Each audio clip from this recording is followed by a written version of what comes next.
Kasunod ng pagpapauwi kay dating Negros Oriental 3rd District Representative Arnie Tevez, sinabi ni Pangulong Bongbong Marcos na panahon na para harapin ang dating mambabatas ang kanyang mga kaso.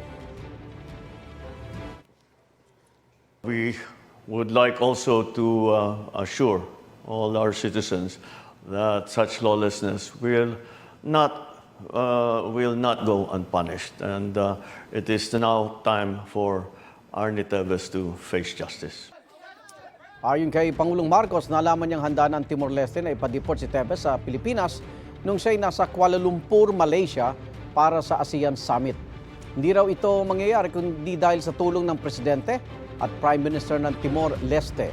Si Tevez, naharap po sa patong-patong ng mga kasong murder kaugnay sa pagpaslang umano kay dating Negros Oriental Governor Roel Degamo at siyam na iba pa noong March 2023. Dati na niya itong itinanggi.